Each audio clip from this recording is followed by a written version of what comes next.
ప్రపంచంలోనే అతిపెద్ద ఆధ్యాత్మిక సంగమం మహాకుంభమేళా. సుప్రసిద్ధ క్షేత్రం ప్రయాగ్‌రాజ్‌లో 45 రోజుల పాటు నిర్వహించనున్న ఈ మహోన్నత కార్యక్రమంలో కోట్లాది మంది భక్తులు పాల్గొంటున్నారు. సాధారణ ప్రజలతో పాటు సాధువులు, అఘోరీలు, ముఖ్యంగా నాగ సాధువులు ఎక్కడెక్కడి నుంచో తరలివస్తారు. ఇక్కడ పుణ్య స్నానాలు చేస్తే జన్మ పునీతమవుతుందని భక్తుల నమ్మకం. ఈ నేపథ్యంలో అసలు ఈ కుంభమేళా వెనుకున్న కథేంటో ఇప్పుడు తెలుసుకుందాం. అమృత భాండం కోసం దేవతలు, రాక్షసులు పాలసముద్రాన్ని చిలికారని పురాణాలు చెబుతున్నాయి. ఆ క్షీరసాగర మథనానికి ఈ కుంభమేళాకు సంబంధం ఉంది. అమృతం కోసం దానవులు, రాక్షసులు వాసుకిని మందర పర్వతానికి కట్టి చిలుకుతున్నప్పుడు కామధేనువు, కల్పవృక్షం, ఐరావతం ఇలా ఒక్కొక్కటి పుట్టుకొస్తుంటాయి. ఈ క్రమంలోని హాలాహలం కూడా వస్తే పరమేశ్వరుడు దాన్ని కంఠంలో నిలుపుకున్నాడు. ఆ తర్వాత అమృతం రాగా దానికోసం దేవతలు, రాక్షసులు పోట్లాడుకుంటారు.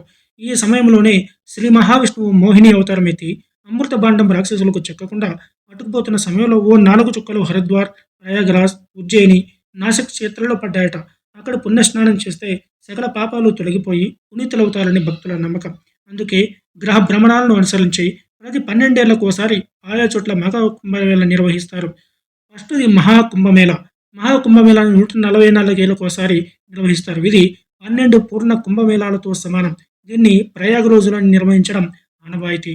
పూర్ణ కుంభమేళా ప్రతి 12 ఏళ్లకోసారి నిర్వహించే కుంభమేళాను పూర్ణ కుంభమేళాగా చెబుతారు. దీన్ని హరిద్వార్, ప్రయాగ్రాజ్, నాసిక్, ఉజ్జయిని పుణ్యక్షేత్రాలు నిర్వహిస్తారు. అర్ధ కుంభమేళా దీన్ని 6 ఏళ్లకోసారి నిర్వహిస్తారు. ఓ 2 పూర్ణ కుంభాల మేళాల మధ్య హరిద్వార్, ప్రయాగ్రాజ్‌లో జరుపుతారు. మాఘమేళా దీన్ని ప్రతి ఏటా నిర్వహిస్తారు. మినీ కుంభమేళాగా అభివర్ణిస్తారు. మాఘమాసంలో ప్రయాగ్రాజ్‌లో నిర్వహించడం ఆనవాయితీ. కుంభమేళా సమయంలో పుణ్య స్నానాలకు ప్రత్యేక స్థానముంది. పెద్ద సంఖ్యలో వివిధ అఖాడాల నుంచి సాధువులు తరలివచ్చి సామూహిక స్నానాలు చేస్తారు. దీనికి ప్రత్యేక ముహూర్తాలను కూడా నిర్ణయిస్తారు. కేవలం కుంభమేళా సమయంలోనే వారు దర్శనమిస్తారు. వారిని చూసేందుకు లక్షలాది మంది పడిగాపులు కాస్తుంటారు. ఈ ఏడాది జనవరి 13, జనవరి 14, జనవరి 29, ఫిబ్రవరి 3, ఫిబ్రవరి 12, ఫిబ్రవరి 26 మహాశివరాత్రి పర్వదినాల్లో షాహీ స్నానాలు ఆచరించనున్నారు. కుంభమేళా సమయంలో దేవుళ్ళు సరాసరి భూమి మీదకు వచ్చి భక్తులను దీవిస్తారని పురాణాలు చెబుతున్నాయి. గుప్తుల కాలంలో క్రీస్తు శకం 4వ శతాబ్దం నుంచి 6వ శతాబ్దంలోనూ కుంభమేళా నిర్వహించినట్లు చరిత్ర చెబుతోంది. అప్పటి రాజులు కూడా ఈ వేడుకను పెద్ద ఎత్తున నిర్వహించేవారు. నది ఒడ్డున పెద్ద పెద్ద ఆలయాలు, ఘాట్లు నిర్మించి పుణ్య స్నానాలకు ఏర్పాటు చేసేవారు. ఈ కాలంలోని కుంభమేళా స్థానిక వేడుక నుంచి ఓ దేశ స్థాయికి ఎదిగింది. 12వ శతాబ్దం తర్వాత దీని ప్రతిష్ట మరింత పెరిగింది. వివిధ రాజ్యాలకు చెందిన రాజులు, చక్రవర్తులు ఈ వేడుకల్లో పాల్గొని తగిన ఆర్థిక సాయం, వసతి ఏర్పాట్లు కల్పించేవారు. ముఖ్యంగా అక్బర్ కాలంలో మహాకుంభమేళా కోసం ప్రత్యేక నిధులు, భూ కేటాయింపులు జరిగాయి. ఆంగ్లేయుల పాలనలో బ్రిటిష్ పాలన సమయంలోనే కుంభమేళా ఖ్యాతి మరింత పెరిగింది. కేవలం సాధువులు, అఖాడాలు మాత్రమే కాకుండా సాధారణ ప్రజలు కూడా పెద్ద సంఖ్యలో పాల్గొనేవారు.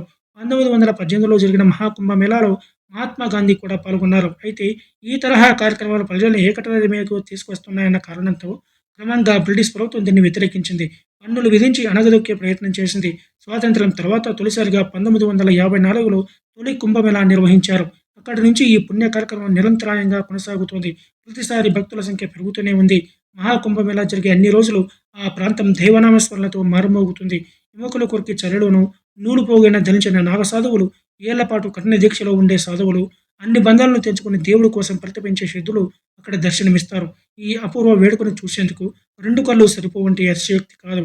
45 రోజుల పాటు సాగనున్న ఈ మహాకుంభమేళాకు ఉత్తరప్రదేశ్ ప్రభుత్వం పెద్ద ఎత్తున ఏర్పాట్లు చేస్తుంది. కుంభమేళాలో పాల్గొనే వారి సంఖ్యను ఎప్పటికప్పుడు లెక్కించడంతో పాటు వారికి కావాల్సిన సౌకర్యాలను ఏర్పాటు చేయడం కోసం అత్యాధునిక సాంకేతిక పరిజ్ఞానాన్ని వినియోగిస్తుంది.